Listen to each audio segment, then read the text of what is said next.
उत्तर प्रदेशमधील बंजर जमिनीच्या वादातून महाराष्ट्राच्या कल्याणमध्ये गोळीबाराची घटना घडली। या गोळीबारात रणजित दुबे यांचा मृत्यू झाला आहे।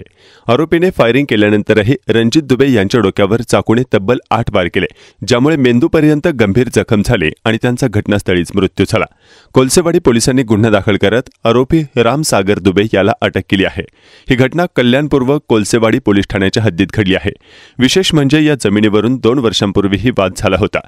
त्यावेळी कोलसेवाडी पोलीस ठाण्यात गुन्हा नोंदवण्यात आला होता, मात्र पोलिसांनी योग्य कारवाई न केल्याने आरोपींचे धाडस वाढले आणि त्यामुळेच हा गोळीबार झाल्याचा आरोप मृताच्या कुटुंबियांनी केला आहे। जर पोलिसांनी आधीच योग्य कारवाई केली असती तर आज रणजित दुबे जिवंत असते, असे दुबे यांचे नातेवाईकांनी सांगितले। त्यामुळे पोलीस यंत्रणेच्या कार्यपद्धतीवर प्रश्नचिन्ह उभे राहिले आहे। सध्या पोलिसांनी या प्रकरणावर कोणतीही अधिकृत प्रतिक्रिया दिली नाही।